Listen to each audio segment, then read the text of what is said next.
Pemirsa, sosok biarawati bernama Gerarda Sinaga ini mendedikasikan dirinya dalam melaksanakan misi pelestarian lingkungan. Ia mengolah kulit buah serta dedaunan kering di lingkungan rumah retreat Cinta Alam Medan menjadi ekoenzim, pupuk organik hingga sabun organik. Tidak itu saja pemirsa, aksi baik Gerarda terhadap bumi ia suarakan kepada para pengunjung rumah retreat untuk bersama-sama menjaga ciptaan Tuhan.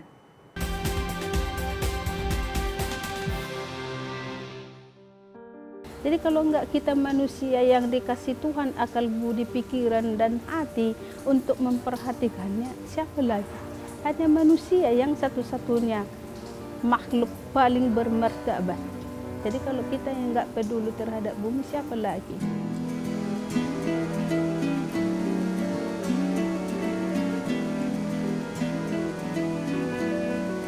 Perempuan ini bernama Suster Gerarda Sinaga.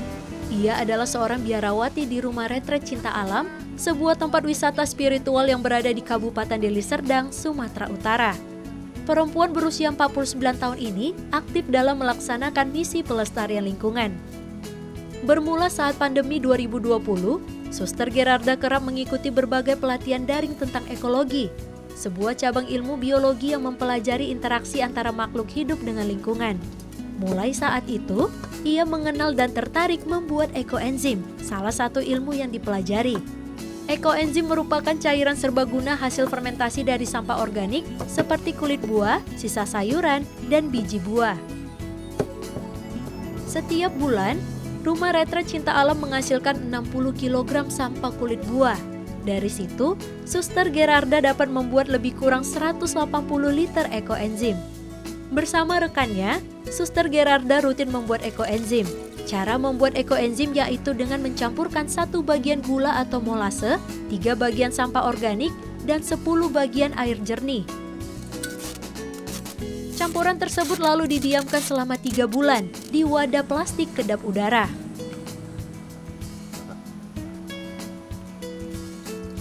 Setelah 3 bulan difermentasi, Suster Gerarda dapat menggunakan ekoenzim.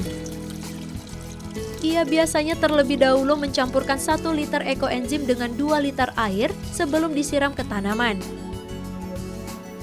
Dengan pH atau tingkat keasaman tanah yang sesuai karena pemberian ekoenzim, tanaman cabainya pun tumbuh segar. Buah yang dihasilkan lebih besar dan pedas. Sebenarnya ekoenzim itu bukan jadi pupuk sebenarnya, tapi menaikkan tanah, pH tanah, dan menaikkan kesuburan tanah. Jadi visi saya ialah bahwa kita biarpun menggunakan ekoenzim yang notabene sebagai sampah, orang berpikiran pasti bau. Suster Gerarda sadar bumi harus dijaga. Ia pun membagikan ilmu membuat bibit cabai kepada suster lainnya. Suster Gerarda memanfaatkan cabai yang sudah layu untuk diambil bijinya. Ia tidak lupa menggunakan ekoenzim untuk menghasilkan bibit-bibit cabai organik. Selain cabai, Suster Gerarda juga menanam tomat, terong, dan berbagai jenis sayur-sayuran. Suster Gerarda terus berinovasi menggunakan bahan alami ekoenzim. Dengan modal sebesar Rp25.000, ia mampu menghasilkan 250 ml sabun organik. Sabun ini berbahan dasar ekoenzim, dengan ekstrak buah lemon atau bunga sebagai pewangi, sehingga beraroma segar dan tidak kalah dengan sabun bermerek lainnya.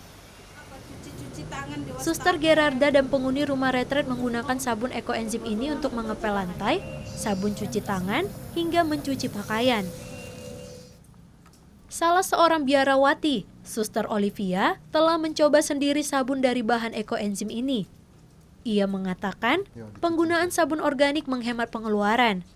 Selain ekonomis, juga tidak merusak lingkungan. Kami sendiri merasakan penggunaan dari ekoenzim yang kami buat sebagai sabun itu lebih irit begitu. Dibandingkan kita membeli sabun yang sudah jadi di pasaran sana, kita gunakan itu sangat biayanya sangat mahal begitu. Suster Gerarda khawatir dengan krisis iklim yang mengakibatkan peningkatan suhu bumi. Ini sebabnya, setiap ada tamu berkunjung di rumah retret cinta alam, ia terus mengajak orang-orang untuk membuat ekoenzim dengan memanfaatkan sampah sayur dan buah dari rumah tangga. Emisi gas metan dari sampah rumah tangga dapat memperburuk kondisi bumi. Jika diolah menjadi ekoenzim, sampah buah dan sayur dapat memberikan kebaikan untuk lingkungan. Frater Yasintus Zulsan yang berkunjung ke rumah retret tertarik membuat ekoenzim setelah mendapatkan penjelasan dari Suster Gerarda. Kemudian untuk hal yang lain juga menjadi pupuk organik ini bisa digunakan. Jadi karena begitu banyak fungsinya, makanya saya tertarik begitu.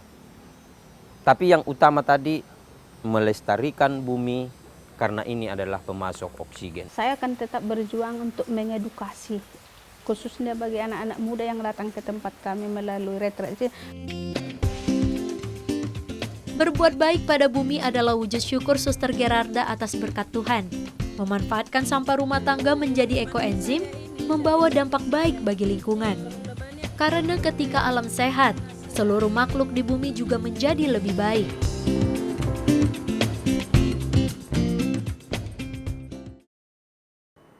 Sekian program Bingkai Sumatera, selalu jaga diri Anda dimanapun Anda berada. Tetap semangat menyebarkan kebaikan, saya Windy Nenggolan pamit, sampai jumpa.